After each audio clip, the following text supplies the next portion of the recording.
అమరావతిలో senior IPS అధికారి సునీల్ కుమార్ పై ప్రభుత్వం విచారణకు ఆదేశించింది. సునీల్ కుమార్ పై వచ్చిన ఫిర్యాదులు, అభియోగాలపై విచారణకు ఆదేశించింది. విచారణకు ప్రత్యేక అథారిటీని ప్రభుత్వం విచారణాధికారిగా సీనియర్ ఐఏఎస్ సిసోడియాను నియమించింది. ఈ కేసును ప్రత్యేకంగా పర్యవేక్షించాలని హరీష్ కుమార్ గుప్తాను ఆదేశించింది ప్రభుత్వం. నిర్దేశించిన గడువులోగా విచారణ చేసి నివేదిక ఇవ్వాలని విచారణ అథారిటీకి ప్రభుత్వం సూచించింది.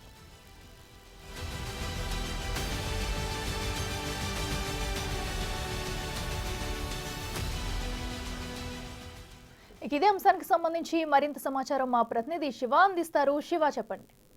అట్లా మొత్తం మీద చూసుకుంటే మాజీ CID chief PV Sunil Kumar DGP rank అధికారిపై విచారణకి అథారిటీని ఆదేశిస్తూ ఏపీ ప్రభుత్వం కొద్దిసేపటి క్రితమే ప్రత్యేక ఉత్తర్వులు జారీ చేసింది. గతంలో ఆయన చేసిన పలు అక్రమాలకు పాల్పడ్డారని చెప్పి కూడా పలు కాంట్రాక్టుల దగ్గర నుంచి డబ్బులు తీసుకోవడం, అలాగే సొంత అకౌంట్లకి బదలాయించుకోవడం తదితర కారణాలతో ఆయన అక్రమాలకు పాల్పడ్డారని చెప్పి కూడా deputy speaker Raghurama Krishnam Raju AP CID డీజీకి ప్రత్యేకంగా కూడా లేఖ రాశారు.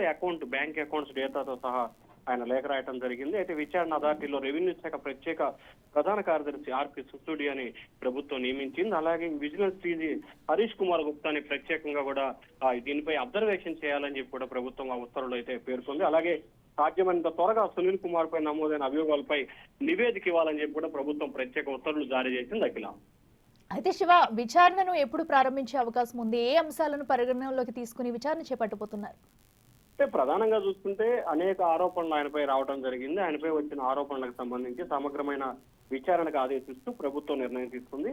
రేపు లేదా ఎల్లుండి నుంచి కూడా విచారణ ప్రారంభించే అవకాశాలు అయితే కనిపిస్తున్నాయి. ఎందుకంటే మాజీ ఎంపీ డిప్యూటీ స్పీకర్ కి సంబంధించి రాసిన లేఖకు సంబంధించి కూడా ప్రైవేట్ కాంట్రాక్టర్ నిధుల మళ్లింపులో సునీల్ పాత్ర ఉందంటూ ఆయన లేఖ రాశారు. అలాగే 1.5 కోట్ల కాంట్రాక్ట్ లో 75 లక్షల ఫేక్ అకౌంట్స్ ద్వారా మళ్లించారని చెప్పి ఆ లేఖలో పేర్కొనడం జరిగింది. అలాగే మిగిలిన 75 లక్షలు ఇవ్వాలంటూ కూడా బెదిరింపులకి పాల్పడ్డారని చెప్పి సిఐడికి సంబంధించిన లేఖలో ఆయన పేర్కొనడం జరిగింది.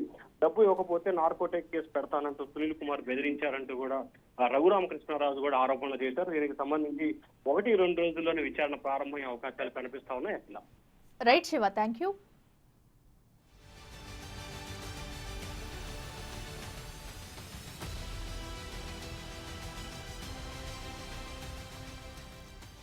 అయితే ఐపీఎస్ అధికారి సునీల్ కుమార్ పై ఏసీబీ డీజీకి డిప్యూటీ స్పీకర్ రఘురామకృష్ణంరాజు లేఖ రాశారు. అగ్రిగోల్డ్ కేసు విచారణలో మాజీ CID chief Sunil Kumar AgriGold relief funds దుర్వినియోగం చేశారని లేఖలో ఆరోపించారు.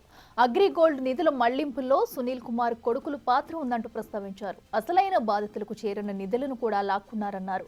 96 మంది నకిలీ బాధితులకు ఫండ్స్ ట్రాన్స్ఫర్ చేశారని వెల్లడించారు. విచారణ చేపట్టి చర్యలు తీసుకోవాలని డిప్యూటీ స్పీకర్ లేఖలో కోరినట్లు సమాచారం.